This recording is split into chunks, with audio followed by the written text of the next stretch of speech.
बड़े लक्षण निकले काकभूषण जी। उन्होंने बालक राम को ही चुना, बल्कि उन्होंने ये भी कह दिया कि मैं अयोध्या में केवल 5 वर्ष तक रहता हूं। वर्ष 5 तक रहो लो भाई। प्रभु जब अवतार लेते हैं तो काकभूषण जी कौवे के रूप में आते हैं, पर 5 ही वर्ष तक भगवान राम की लीला में भाग लेते हैं और उसके पश्चात चले जाते हैं। ये उपासना का एक अनोखा तत्व है, रहस्य है, सूत्र है। उसका अभिप्राय ये है, अधिकांश लोग तो उपास्य का जो रूप है उसे चुनना ही नहीं जानते। एक दिन स्वधर्म के रूप में व्याख्या की गई थी, और दूसरी दृष्टि से अगर कहें तो उपासना का रहस्य है, उपासना में अगर व्यक्ति सफलता पाना चाहता है तो वो निर्णय करे कि उसका उपास्य कौन होगा, उपास्य का रूप क्या होगा, उपास्य का नाम क्या होगा, उपास्य का चरित्र क्या होगा। उसका अभिप्राय ये, हम पहला तो प्रश्न यही होगा कि हम निर्णय करें कि हमें चाहिए क्या, और इसके बाद ये निर्णय करें कि जो हम चाहते हैं उस अभिलाषा की पूर्ति के लिए हमें किस मंत्र का, किस रूप का और किस चरित्र का आश्रय लेना चाहिए। इसी के अभाव में बहुत से लोग उपासना में जो सफलता पानी चाहिए वो नहीं पाते। अब वो काकभूषण जी का दृष्टांत कितना सुंदर है। उनका अभिप्राय ये है कि जब मैं कौवे के रूप में लीला में सम्मिलित होना चाहता हूं तो 5 वर्ष तक तो कोई बच्चा आंगन में खेलेगा, और आंगन में खेलते हुए वो बच्चे के लिए तो व्यवधान नहीं है, वो बाधा तो नहीं है कि वो स्नान करके आसन पर बैठ करके और वो मंत्र उच्चारण करके तब भोजन करे। वो तो बच्चा आंगन में खेलता है और माँ जो है उसके हाथ में कोई उसकी प्रिय वस्तु दे देती है और बालक उसका आनंद लेता है।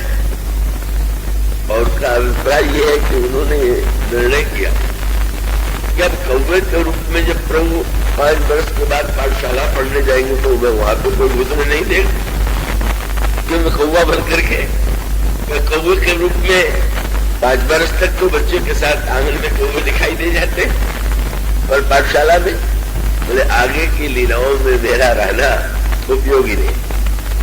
अब वो लीलाएं हैं, वो कथा तो पूरी सुनाते हैं, पर वो रहस्य यही है कि 5 वर्ष तक, और वो एक संकेत ये है कि वो आपकी भूख क्या है, और जो आपकी भूख है उस भूख की पूर्ति कहाँ होगी, कब होगी, किस रूप में होगी।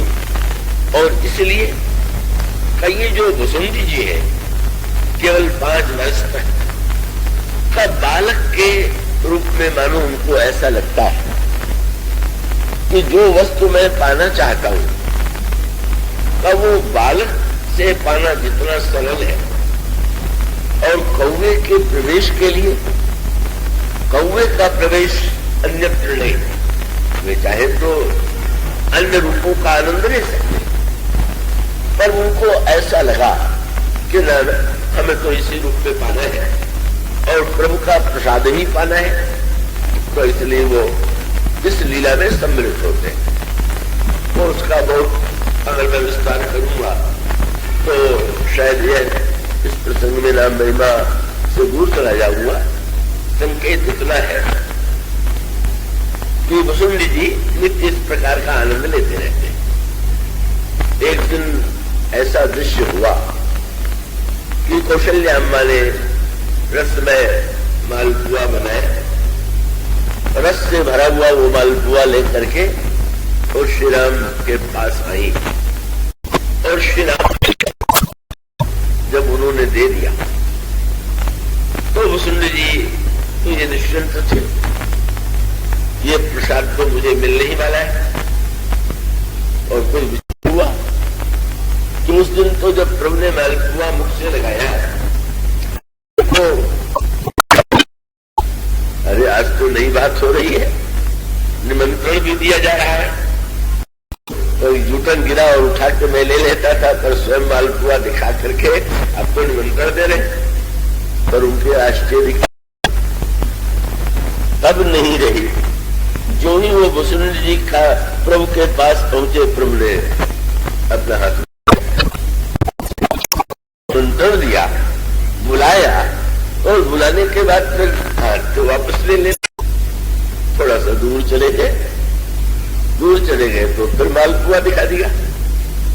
तब वो फिर आए, और जब ये कुछ देर तक चलता ही रहा तो उठ गए कि ये क्या हुआ कि बार बार आप बुलावे और बार बार बुलाने के बाद आप न दें, और एक बार नहीं, आप ये बात कई बार कर चुके।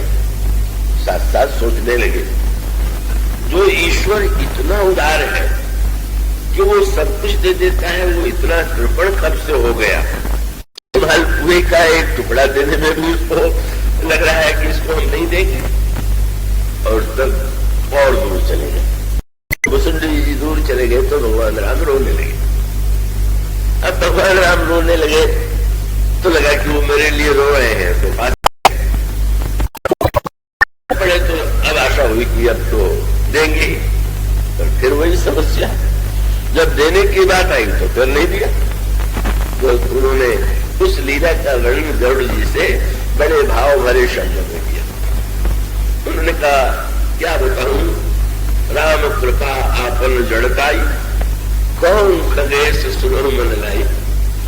का भगवान श्री राम जिस समय किलकत मोहि धरण जब धामई, चलो भाग तब पूप दिखावई, आवत निकट हसई प्रभु, भाजत रुदन कराए, जाऊं समीप गहन पद, पुनि पुनि चितई परा। क्या अभिप्राय।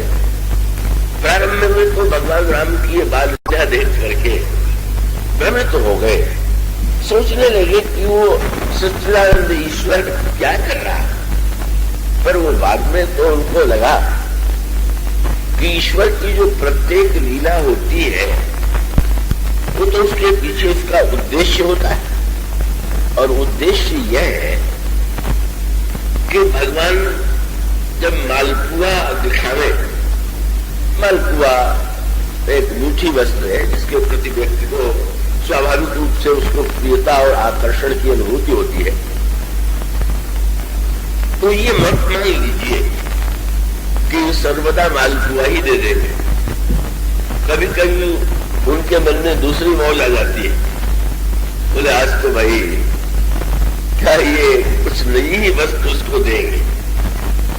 और उसका जो भौतिक रूप से मुझे स्मरण आता है, गीता प्रेस में भक्त थे, रघु जी उनका नाम था, भगवान राम के बड़े ही भक्त, और निरंतर उनका नाम रघु जी से पड़ गया था कि वो राम नाम के स्थान पर रघु रघु रघु यही नाम लेते थे, इसलिए उनको रघु बाबा लोग कहते थे, और बड़े विलक्षण स्वभाव के थे। उनके श्री राम थे, छिपा के रखते थे, और जब आके सेवक पूछते थे कि आज क्या भोग में ले आवे, तो किसी दिन कोई मिठाई, किसी दिन कोई वस्तु। और कभी कभी ऐसा भी होता था कि वो कहते थे कि आज करेला ले आओ, करेले का भोग भी लगा देते थे। तो मनोरंजक दृश्य तब होता था कि जब वो मिठाई बांटते थे तो भक्त टूटे पड़ते थे कि प्रसाद तो मिलनी चाहिए, पर वो जब करेले का भोग लगाने के बाद उतना ही काफी है, प्रसाद तो इतना ही होगा, सिर माथे लगा लिया, प्रसाद को तो सिर पर धारण करना ही यथेष्ट है। तो संत की क्रिया का अभिप्राय तो ये है कि भगवान मिठाई ही नहीं खिलाते, कभी कभी करेला भी खिलाते। और ये सत्य अगर कोई व्यक्ति जीवन में जान ले, इसका अभिप्राय ये है कि ये न मान लीजिए कि जो आपको प्रिय है जीवन में सर्वदा वही होगा। ऐसा भी हो सकता है कि आपको जो प्रिय न लगता हो वह भी भगवान कभी मौज में आ जाए और वो कहे कि आज तो यही ले लो। और वो व्यक्ति अगर ये बुद्धि हो जाए कि प्रभु जब दे रहे हैं तो अब अगर इस समय मिठाई न दे करके दवाई दे रहे हैं तो दवाई कड़वी सही। जीवन में यह सूत्र बहुत व्यक्ति कम जान पाता। हम भगवान से जब चाहते हैं तो मिठाई ही चाहते हैं, अपनी इच्छा की पूर्ति ही चाहते हैं, अपनी कामनाओं की पूर्ति में ही हमें प्रसन्नता होती है। किंतु ये जो भगवान की लीला है, उस लीला में प्रभु का संकेत मानो यह होता है, और यही उन्होंने कालभूषण जी के साथ आज दिखाया।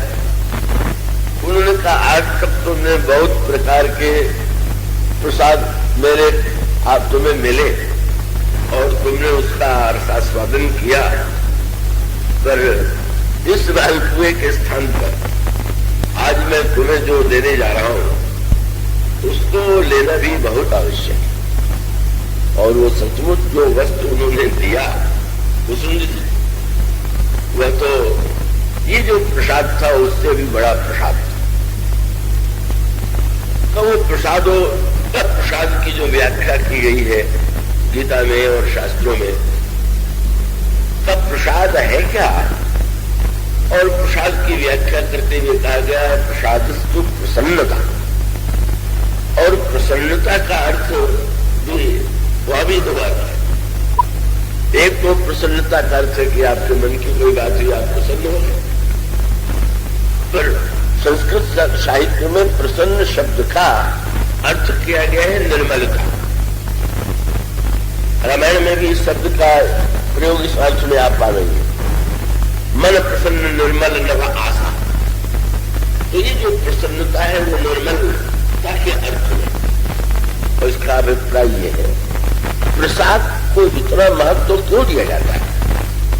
प्रसाद का एक अर्थ तो ये हुआ कि चलो कम से कम प्रसाद के लोग से लोग व्यक्ति आने तो इसलिए देखा जाता है कि कहीं कहीं कथा में प्रसाद वितरण की जब व्यवस्था होती है तो कुछ प्रसाद प्रेमी उसी के लोग से आ जाते हैं।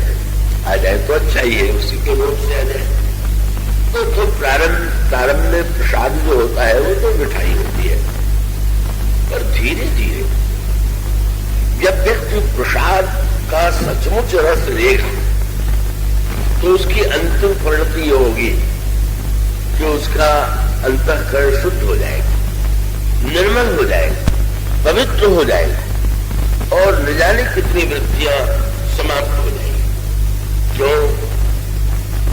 जो ही प्रसाद शब्द आपने प्रसाद के अर्थ पर ध्यान दिया तो एक पहला सूत्र हो गया कि आपके पास जो आपका भोजन है वो उस पर आपका अधिकार, पर जो ही आपने भगवान को कोई वस्तु अर्पित किया तो उसके लिए शब्द कह दिया गया कि ये तो प्रसाद है। और प्रसाद है का अर्थ क्या हुआ कि ये अधिकार नहीं कि आप अकेले ही अकेले ले लें। अब उसका अभिप्राय कि इसको तो बांट के ही लेना हो, इतनी बढ़िया बात। जब ये कह दिया गया कि तुम्हें निवेदित भोजन करही प्रभु प्रसाद पट भूषण करही, तो उसका साधारण व्यक्ति अर्थ तो ही लेता है तो मैं बहुत अच्छा उपाय निकल आया, हमें जो वस्तु अच्छी लगेगी हम उसको भगवान को चढ़ा करके भोजन कर लेंगे अर्पित करके। पहले यही अर्थ लगता है, पर बाद में लगता है कि ना अब प्रसाद होने के बाद पहली बात यह हो गई कि वो वस्तु आपकी नहीं लगी, आपका अधिकार जो है उस पर समाप्त हो गया और उसे बांट ली। और कितना बड़ा सूत्र है, जब हम सारी वस्तुओं का भोग केवल अपने लिए ही करना चाहते हैं तो समाज में संघर्ष होता है। पर अगर हम एक निर्णय इस रूप में ले लें कि जो वस्तु है वो प्रभु का प्रसाद है और उसे बांट करके खाना है तो समाज के लिए तो एक बहुत बड़ा महत्तम उत्कृष्ट संदेश है। और उसकी पराकाष्ठा तो यहां तक है कि बताया गया कि प्रसाद बांटते बांटते आपके हाथ में जो लगा रह जाए उतना ही प्रसाद आपको लेना चाहिए। अब इसे तो भला कौन मानने वाला आज है, वो तो ये बात तो कल्पना से ही परे है। तो अपने गांव का दृष्टांत में भूल ही नहीं पाता हनुमान जी के मंदिर में बैठ के जब कर रहा, और वो गांव के बड़े सज्जन, बड़ी आयु वाले बड़ा पात्र मिठाई का लेकर के आए। पुजारी जी नहीं थे तो उससे कहा कि भोग आप ही लगा दीजिए। मैंने अर्पित किया। बाहर कुछ बच्चे खेल रहे थे, मैंने सोचा कि प्रसाद उनको बांट दे। उन्होंने हाथ जोड़ करके कहा कि देखिए, आप इसमें एक मिठाई तो ले ली। मेरे लिए भी उन्होंने संख्या बता दिया कि आप भी एक ही लीजिएगा। बातें लोग पुजारियों से बड़ा डरते हैं, कहीं कहीं भोग लगाने जाए तो आधे से ज्यादा वही रख लेते हैं। तो उन्होंने सोचा होगा कि शायद ऐसा न करें, तो भी उन्होंने कहा एक मिठाई तो आप ले लीजिए, लेकिन इसको बांटिए ना। और तब उन्होंने बताया कि बात यह है कि जब मैं बीमार था तो मैंने मनौती मानी हनुमान जी के, हम अच्छे हो जाएंगे तो आपको इतनी मिठाई चढ़ावेंगे। बीमारी मेरी दूर हो गई और आज ही मेरे यहाँ लड़की का विवाह, लड़की के घर में विवाह भी, तो अब ये भोग भी लग गया और घर की मिठाई कन्या के यहाँ भी चली जाएगी, तो दोनों काम इससे पूरे हो जाएंगे। और बांट दीजिएगा तो फिर हमको नई मिठाई मंगानी पड़ेगी। अब वो वृत्ति तो आजकल वही व्यापक है। लेकिन अगर प्रसाद वृत्ति आ गई तो ममता कम हो गई, मेरी वस्तु नहीं रह गई। जब भगवान ने उसे स्वीकार कर लिया और ये कह दिया कि तुदियम वस्तु गोविंद तुम समर्पये, तो अहमता मिट गई। क्या मानो यूं देखे तो आपने जो भोग लगाया वो जो का तो लौटा है, लेकिन गहराई से आप विचार करके देखेंगे, अरे भगवान ने उसमें कुछ लिया क्यों नहीं? और तो उसका उत्तर मिलेगा कि नहीं। ध्यान से देखेंगे तो उन्होंने अहमता और ममता को ले लिया, और अहमता ममता को ले लिया तो अंतःकरण कितना शुद्ध हो जाएगा, पवित्र हो जाएगा। इसलिए प्रसाद का बड़ा महत्व है। तो प्रसाद जो जो व्यक्ति प्रसाद के अंतराल में प्रवेश पाता है, फिर भगवान आप इच्छा का प्रसाद देते देते फिर वो जीव से कहते हैं, अब तुम्हारी इच्छाएं तो मैंने बहुत पूरी की, अब मैं जो चाहता हूं तुम उसको भी तो समझो, ग्रहण करो, उसको भी तो लो। मानो वसुंधरा जी के प्रसंग में भी वो भक्ति रस के बड़े प्रेमी थे। भक्ति रस को छोड़ करके उनको कुछ अच्छी ही नहीं लगता, पर भगवान ने खुद की भगवान ने कहा कि भाई भक्ति रस का आनंद तो तुमने बहुत लिया, पर भक्ति रस के आनंद के साथ साथ आज तुम्हें तत्व ज्ञान का भी प्रसाद देना आवश्यक है। और तब उन्होंने जो सूत्र दिया वो समझने योग्य, और वही हमारे आज का जीवन का सत्य है। मुसुंडी जी को जब भगवान मालपुआ दिखाते थे पास चले आते थे, जब हाथ खींच लेते थे दूर चले जाते थे। ये जीव की प्रकृति है, भगवान कुछ दे तो पास चले जाएंगे, न देते दिखाई दे तो दूर भागेंगे। और जब किसी को भगवान दूर भागते देखते हैं तो आंसू आ जाता है। क्या तो ये समझ बैठा कि यदि मैं इसकी इच्छा की वस्तु नहीं दे रहा हूं तो ये समझ रहा है कि ये मुझसे रूठ करके दूर चला जाएगा, और रूठ करके दूर चला जाए तो मानो जीव के और उस जीव के जो उनका प्रिय है, जो भक्त है, अन्य लोगों के लिए तो क्या उनको रोना है, पर जो भक्त है उसके लिए आंसू आ जाते हैं। अरे मैंने एक वस्तु तुमको नहीं दिया, उसमें रूठ गए, जो मुझसे दूर चले जा रहे हो। और इस तरह की लीला के द्वारा भगवान ने एक नया तत्व ज्ञान का प्रसाद होने दिया, और वो तत्व ज्ञान का प्रसाद ये था कि अंत में वो रुष्ट इतने रूठे कि उन्होंने कहा कि बस हम यहाँ अयोध्या में भी नहीं रहेंगे, इनके पास भी नहीं रहेंगे। और तब जब वो उड़े और तब नया दृश्य सामने आया, बोले तब मैं भाग चले हूं उड़ गाड़ी, और राम गहन तब भुजा पसारी। भगवान ने अपनी भुजाएं फैलाया और आश्चर्य, वो भुजाएं बढ़ती जा रही, और जिमी जिमी दूरी उड़ाऊं आकाशा, वह प्रभु भुज देखो निज पासा। जहां भागते हैं भगवान कहते कहां जाओगे, और यही तो कितना सुंदर सूत्र है। दूसरे से रूठिए तो भले ही दूर चले जाइए, पर भगवान से रूठ करके आप दूर जाना भी चाहें तो कहां चले जाएंगे आप? कोई है ऐसा स्थान कि जहां भगवान से रूठ करके आप जा सकते हैं? और भगवान ने मानो वो तो एक के बाद दूसरा पाठ चलता जा रहा है। अब तुम मुझसे दूर जाओगे तो मैं तो तुम्हें दूर नहीं जाने दूंगा।